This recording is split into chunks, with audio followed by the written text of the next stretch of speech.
Joined Regina Pat's head coach Brad Herauf prior to tomorrow's game against the Moose Jaw Warriors. And Brad, your group has won the last 3 games, and you're coming off a 3-1 win over the visiting Lethbridge Hurricanes on Saturday night.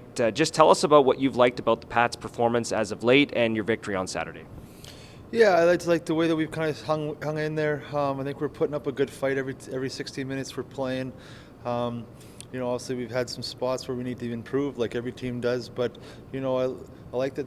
We've had to win in different facets of ways, and just the resilience for a group so far. And I wanted to ask you a little bit about the penalty kill. Only one power play goal against over the last 3 games in which you've won the last 3. What have you liked about the penalty kill, and do you think a guy like Carson Haynes has helped a lot on the PK recently? I think Carson Haynes helped a huge part of it. What he's brought to our team and the ability to him to kill penalties, the style in which he kills penalties, I think is such a momentum shift for our team and such a positive influence on our younger guys and our whole group.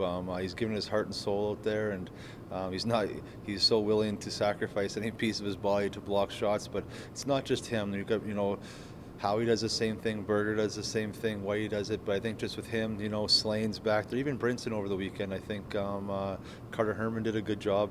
We feel comfortable with a lot of guys, that stepped up.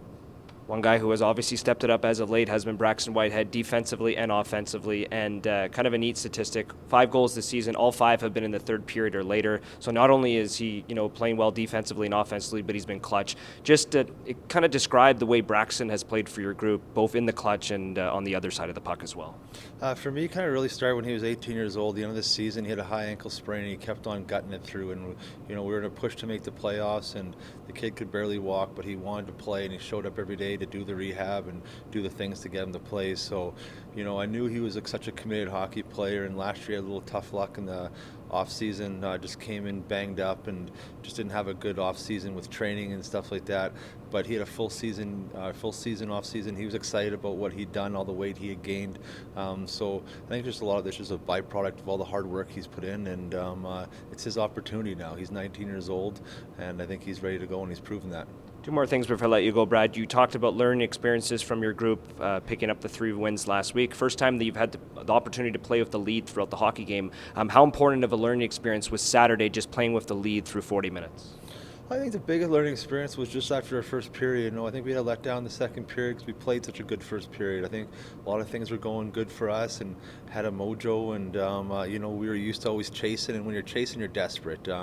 So it was a different way to win, and it was a different style and how we had to learn. So I like that we had that opportunity to go through that. It's better than having to chase all the time. But we hung in there through structure, through communication, and that's the way I liked for the second period, and also you found a way to win it in the third. Last thing before I let you go, what type of a challenge do the Moose Jaw Warriors pose for your group here on Tuesday? Well, we haven't been able to beat them yet, and for good reason. They got real good players that can score easily, even when the shift isn't going their way. So I think for us, we got to be mindful who's on the ice and make sure we're checking the right way. If we aren't minding our details when certain players on the ice for them, they score easy and they're put it in the back of your net. So for us, we just got to make sure that we're playing a full 60 minutes. Joined Regina Pats forward Braxton Whitehead ahead of tomorrow's contest against the Moose Jaw Warriors. And Braxton, this Pats team is 6-3-1 on the season. You guys have won your last 3 games, and you're coming off a very impressive 3-1 win over the Lethbridge Hurricanes on Saturday. What have you liked about your team's performance so far? Yeah, I think we played a really good team game. Obviously, everybody's kind of contributed on the stat sheet, and we're playing an all-around really well game. And I'm just super excited about that. And the team love is huge. I think that's one thing that we've really practiced this year is making sure that everybody's included in everything that we do, and I think that's shown on the ice. You guys have also been able to roll all 4 lines, and you've gotten scoring from throughout the lineup. What does that say about the depth of this group? Oh yeah, I think that's something that we haven't seen the past few years here in Regina, and I think it's exciting. Like having guys like Corbin Vaughn score goals, and then obviously people like Tanner House score goals. There's a lot of depth there, and I think everybody's contributing a lot, which is exciting. Yeah, I mean, after games, you look down the score sheet, and it seems like almost every single night that everybody's getting on the score sheet and gathering at least a point. But for yourself, Braxton, 5 goals, 5 assists for 10 points in 10 games to start this season. How would you describe your performance so far? I'm really excited about the stats that I put up this year. I think that stats aren't everything. I think that I've had some good games where I put up no points this year so far, and then other games where I think I've played not as good as some of the games where I have put up points. But I'm excited about the points that I put up, and I want to keep doing so. So yeah. Braxton, what do you think has stood out to you about just the character of this team? Because the first 2 games last week, you guys were down 2 goals and you were able to come back. And then Saturday, you guys play with the lead. Just explain the character that this team has.